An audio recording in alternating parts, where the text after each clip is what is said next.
സമ്പൂർണ്ണ admin login HMന്റെ login ആണ് ചെയ്യേണ്ടത്. അതിലാണ് ടീച്ചേഴ്സിന്റെ യൂസർ ക്രിയേറ്റ് ചെയ്യേണ്ടത്.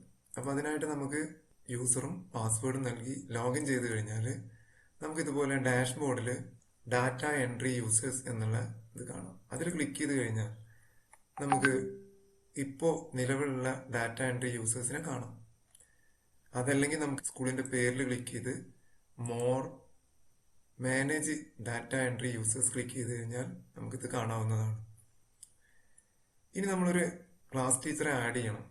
അപ്പൊ അതിനായിട്ട് മുകളിൽ കാണുന്ന ന്യൂ ഡാറ്റ എൻട്രി യൂസറാണ് ക്ലിക്ക് ചെയ്യേണ്ടത്. അപ്പൊ അതിൽ പ്രത്യേകം പറയുന്നുണ്ട് സർക്കുലറിൽ യൂസേഴ്സിന് നമ്മൾ ഉൾപ്പെടുത്തുമ്പോൾ സ്കൂൾ കോഡ് _ ക്ലാസ് ഡിവിഷൻ എന്നായിരിക്കണം എന്ന് പ്രത്യേകം പറയുന്നുണ്ട്. യൂസർ നെയിം സമ്പൂർണ്ണയില് new data entry user click ചെയ്ത് കഴിഞ്ഞാൽ നമുക്കിവിടെ യൂസർ നെയിം കൃത്യമായിട്ട് നൽകാം. അപ്പോൾ ഒരു യൂസർ നെയിം ഇവിടെ നൽകുന്നുണ്ട്. നമുക്ക് യൂസർ നെയിം ഇവിടെ നൽകാം. യൂസർ നെയിം നമുക്ക് സ്കൂൾ കോഡാണ്. സ്കൂൾ കോഡ് _ നമ്മൾ ഏത് ക്ലാസ് ആണോ ആ ക്ലാസ്, അതുപോലെ ഡിവിഷൻ. അപ്പൊ ഡിവിഷൻ ഇവിടെ ടൈപ്പ് ചെയ്തു. അതിനുശേഷം ഫസ്റ്റ് നെയിം നമുക്ക് കൊടുക്കാം. ക്ലാസ് ടീച്ചറെ പേരാണ് കൊടുക്കേണ്ടത്. അപ്പൊ നമുക്ക് ക്ലാസ് ടീച്ചറെ പേര് ഇവിടെ നൽകാം. അതിനുശേഷം നമ്മൾ ലാസ്റ്റ് നെയിം, നമ്മളിപ്പോ TB എന്നുള്ളത് നമുക്ക് താഴത്തോട്ട് ഇടണേ വേണം, അത് മാൻഡേറ്ററി അല്ല. അപ്പൊ നമുക്ക് ഫസ്റ്റ് നെയിമിൽ തന്നെ നമ്മൾ ഇനീഷ്യലും ചേർക്കാം. ഇനി പാസ്വേഡിൽ കൃത്യമായിട്ട് പറയുന്നുണ്ട് 8 ക്യാരക്ടർ വേണം. അതിലൊരു അപ്പർ കേസ്, ലോവർ കേസ്, ഒരു സ്പെഷ്യൽ ക്യാരക്ടർ, ഒരു നമ്പർ എന്നുള്ളത് വേണം. അപ്പൊ പാസ്വേഡ് നൽകുമ്പോൾ കൃത്യമായിട്ടുള്ള പാസ്വേഡ് നൽകുക. അതിനുശേഷം അവരുടെ ഇമെയിൽ നൽകണം. ഇത്രയും നൽകി കഴിഞ്ഞാൽ ക്രിയേറ്റ് എന്ന് കൊടുത്തു കഴിഞ്ഞാൽ ഏത് ക്ലാസ് ആണ് വേണ്ടത് എന്നുള്ളത് നമുക്ക് ചോദിക്കാം. അവരുടെ ക്ലാസ്, നമ്മൾ ഏതൊക്കെ ക്ലാസ്സിലാണ് അവരെടുക്കുന്നത് ആ ക്ലാസ് നമുക്കിവിടെ ചേർക്കണം. അപ്പൊ അതില് 8Dയും അതുപോലെ സാർ എടുക്കുന്ന ക്ലാസ് ഇവിടെ ചേർക്കുക. അതുപോലെ വേറെ 8ൽ തന്നെ ക്ലാസ് എടുക്കുന്നുണ്ടെങ്കിൽ ആ ക്ലാസ് ഒക്കെ നമുക്ക് ചേർക്കാം. ഇപ്പൊ 8Eയും 8Dയും ആണെന്നുണ്ടെങ്കിൽ അങ്ങനെ ക്ലാസ് ചേർക്കാം. ക്ലാസ് ഇവിടെ ചേർത്ത് കഴിഞ്ഞാൽ 8ല് ആ ക്ലാസിന്റെ ഭാഗത്ത് ടിക്ക് ചെയ്ത് കഴിഞ്ഞാൽ ഇതുപോലെ വരും. എന്നിട്ട് നമുക്ക് താഴെ ഇവിടെ അപ്ഡേറ്റ് എന്നുള്ളത് നൽകാം. ഇവിടെ ആക്റ്റീവായിട്ട് കിടക്കുന്നത് കാണാം. ഇവിടെ നമുക്ക് ആ യൂസർ നെയിം ഇവിടെ കാണാം. അതുപോലെ ആക്റ്റീവ് എന്നുള്ളത് കാണാം. വേണ്ടെങ്കിൽ നമുക്ക് അവിടെ ഇനാക്റ്റീവ് ആക്കാം. ഇവിടെ വേണമെങ്കിൽ നമുക്ക് എഡിറ്റ് ക്ലാസ്സിൽ പോയിട്ട് വീണ്ടും നമുക്ക് ക്ലാസ് എഡിറ്റ് ചെയ്യാം. ഇനി നമുക്ക് സമ്പൂർണ്ണ പ്ലസ് തുറക്കാം. സമ്പൂർണ്ണ പ്ലസിൽ ഇതുപോലെ കയറി നമുക്ക് സമ്പൂർണ്ണ പ്ലസ് ഒന്ന് ലോഗിൻ ചെയ്യാം. യൂസർ സെലക്ട് ചെയ്യാം. യൂസർ സെലക്ട് ചെയ്യാൻ വേണ്ടി ഇവിടെ നമുക്ക് സെലക്ട് യൂസർ എന്നുള്ളതിൽ ക്ലിക്ക് ചെയ്ത് ടീച്ചർ ആണോ അതോ പാരന്റ് ആണോ അതോ സ്കൂൾ ആണോ എന്നുള്ളത് ചോദിക്കണം. നമ്മൾ ടീച്ചറായിട്ട് കയറുക. യൂസർ നെയിം നമുക്ക് അവിടെ ടൈപ്പ് ചെയ്യാം. യൂസർ നെയിം അവിടെ ടൈപ്പ് ചെയ്ത് കൊടുത്തു. ഇനി പാസ്വേഡ് ടൈപ്പ് ചെയ്യണം.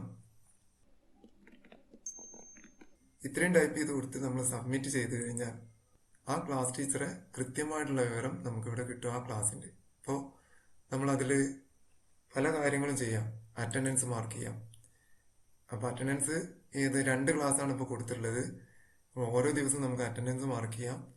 ഏതാണോ അറ്റൻഡൻസ് മാർക്ക് ചെയ്യേണ്ട ആ ക്ലാസ്സിൽ ഒന്ന് ക്ലിക്ക് ചെയ്ത് കഴിഞ്ഞാൽ നമുക്ക് ഇതുപോലെ ആ ക്ലാസ്സിലെ അന്നത്തെ അല്ലെങ്കിൽ ഏത് ദിവസത്തെ വേണമെങ്കിലും നമുക്ക് സെലക്ട് ചെയ്യാം. എന്നിട്ട് മാർക്ക് അറ്റൻഡൻസ് നൽകി കഴിഞ്ഞാൽ നമുക്ക് ഇതുപോലെ ഈ എല്ലാ കുട്ടികളുടെയും മാർക്ക് നമുക്ക് ഓട്ടോമാറ്റിക് ആയിട്ട് ഇവിടെ ടിക്ക് മാർക്ക് വരും. അത് ഫോർനൂൺ ഉണ്ട്, ആഫ്റ്റർനൂൺ ഉണ്ട്. അപ്പൊ ഏതെങ്കിലും ഒരു കുട്ടിനെ നമുക്ക് വേണ്ടെങ്കിൽ ആ കുട്ടിയെ നമുക്ക് സെലക്ട് ചെയ്യാം. അപ്പൊ ആ കുട്ടി നമുക്ക് ഇതുപോലെ ആ കുട്ടി ഒരു ദിവസം സ്കൂളിൽ വന്നിട്ടില്ലെങ്കിൽ നമുക്ക് ടിക്ക് മാർക്ക് ഒഴിവാക്കാം. അതിനുശേഷം നമുക്ക് എന്താണോ ഇപ്പൊ തൽക്കാലം ഇവിടെ അസുഖങ്ങൾ എന്നുള്ള കാര്യങ്ങൾ കൊടുത്തിട്ടുണ്ട്. എന്താണോ കുട്ടിക്ക് പനിയാണെന്നുണ്ടെങ്കിൽ പനി എന്നുള്ളത് മാർക്ക് ചെയ്യാം. എന്നിട്ട് നമ്മൾ താഴെ നമ്മൾ ഇതുപോലെ സബ്മിറ്റ് ചെയ്ത് കഴിഞ്ഞാൽ ആ ദിവസത്തെ അറ്റൻഡൻസ് മാർക്ക് ചെയ്യപ്പെടും. അതുപോലെ തന്നെ നമ്മൾ മാർക്ക് എൻട്രി ആണ്. മാർക്ക് എൻട്രിയിൽ നമ്മൾ മിഡ് ടേം എക്സാമിനേഷൻ അതിൽ നമ്മൾ ക്ലാസ് സെലക്ട് ചെയ്യാം. നമ്മൾ ഏതൊക്കെ ക്ലാസ് ആണോ കൊടുത്തിട്ടുള്ളത് ആ ക്ലാസ് എടുത്തു കഴിഞ്ഞാൽ അതിൽ നമുക്ക് ഏത് സബ്ജക്റ്റ് ആണ്, എല്ലാ സബ്ജക്റ്റും ഉണ്ട്, നിങ്ങൾ എടുക്കുന്ന സബ്ജക്റ്റ് തിരഞ്ഞെടുക്കാം. ഉദാഹരണമായിട്ട് സോഷ്യൽ സയൻസ് ആണെങ്കിൽ സോഷ്യൽ സയൻസ് എടുത്തു കഴിഞ്ഞ് ഗോ എന്ന ടാബിൽ ക്ലിക്ക് ചെയ്ത് കഴിഞ്ഞാൽ നമുക്ക് ഇവിടെ ഓരോരുത്തരെയും ഗ്രേഡ് നമുക്ക് കൊടുക്കാം. ഓരോ കുട്ടിയുടെയും ഗ്രേഡ് നമുക്ക് ഇതുപോലെ കൊടുത്ത് ലാസ്റ്റ് സേവ് ചെയ്ത് കഴിഞ്ഞാൽ നമുക്കിവിടെ ഒരു PDF ആയിട്ട് ഗ്രേഡ് കൃത്യമായിട്ട് കിട്ടും. അതുപോലെ എക്സാം കൺസോൾട്ടേഷൻ, അതിൽ നമുക്ക് മിഡ് ടൈം എക്സാമിന്റെ ഏത് ക്ലാസ് ആണോ ആ ക്ലാസ് എടുത്തു കഴിഞ്ഞാൽ നമുക്ക് ഇതിൽ ഓരോരുത്തരും ചെയ്തു കഴിഞ്ഞാൽ നമുക്ക് അതിന്റെ കൺസോൾട്ടേഷൻ നമുക്കിവിടെ കിട്ടും. കൺസോൾട്ടേഷൻ എക്സ്പോർട്ട് ചെയ്ത് കഴിഞ്ഞാൽ നമുക്കൊരു PDF ആയിട്ടും കിട്ടും. അപ്പൊ ഇത് കമ്പ്യൂട്ടറിലല്ലാതെ തന്നെ നമുക്ക് ഇതുപോലെ സമ്പൂർണ്ണ പ്ലസ് ആപ്പ് നമ്മളെ മൊബൈലിലും നമുക്ക് ഗൂഗിൾ പ്ലേ സ്റ്റോറിൽ നിന്ന് നമുക്ക് ഡൗൺലോഡ് ചെയ്ത് കഴിഞ്ഞാൽ നമ്മളെ മൊബൈലിൽ തന്നെ ഈ കാര്യങ്ങളൊക്കെ നമുക്ക് ചെയ്യാം. അപ്പൊ അതിനായിട്ട് സമ്പൂർണ്ണ പ്ലസ് ആപ്പ് നമ്മൾ മൊബൈലിൽ ഡൗൺലോഡ് ചെയ്ത് കഴിഞ്ഞാൽ അതിൽ കൃത്യമായിട്ട് എല്ലാ കാര്യങ്ങളും ഉണ്ട്.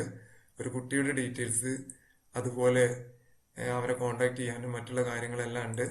അതുപോലെ നമുക്ക് ക്ലാസ് ടീച്ചർ അറ്റൻഡൻസ് കൊടുക്കാം, അതുപോലെ സ്റ്റുഡൻസിന്റെ ലിസ്റ്റ് കാണാം, അതുപോലെ അറ്റൻഡൻസ് ലിസ്റ്റ്, അറ്റൻഡൻസ് മാർക്ക് ചെയ്യാം, പ്രൊഫൈല്, സ്റ്റുഡൻസ് ലിസ്റ്റ് കാണാം, കലണ്ടർ, അതുപോലെ റിപ്പോർട്ട് എടുക്കാം, എക്സാമിനേഷന്റെ കാര്യങ്ങൾ എടുക്കാം.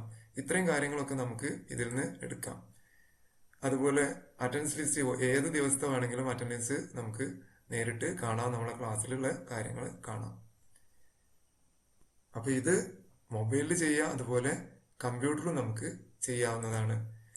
ഇനി നമ്മൾ HMന്റെ യൂസറിൽ തന്നെ നമുക്ക് എന്ത് ചെയ്തിട്ടുണ്ട്, നമ്മളോട് പറഞ്ഞിട്ടുണ്ട്, സർക്കുലറിൽ താഴെ പറഞ്ഞിട്ടുണ്ട്, നമുക്ക് പ്രധാന അധ്യാപകന്റെ ലോഗിനിലും നമുക്ക് സ്കോർ എൻട്രി നടത്താവുന്നതാണ്. സമ്പൂർണ്ണ പ്ലസിൽ നമ്മുടെ ഡാഷ്ബോർഡിൽ ഇവിടെ ഒരു സമ്പൂർണ്ണ പ്ലസ് നമുക്ക് കാണാം. അപ്പോൾ സമ്പൂർണ്ണ പ്ലസ് എടുത്തു കഴിഞ്ഞാൽ ഇതില് എല്ലാ ക്ലാസിന്റെയും മൊത്തമായിട്ട് നമുക്ക് എക്സാമിനേഷൻ, അതേമാതിരി പ്രൊമോഷൻ ലിസ്റ്റ്, അതേമാതിരി എക്സാമിനേഷൻ കൺസോൾട്ടേഷൻ, മാർക്ക് എൻട്രി, എല്ലാ കാര്യങ്ങളും നമുക്ക് ഒരുമിച്ച് ഇതിൽ നിന്ന് എടുക്കാവുന്നതാണ്.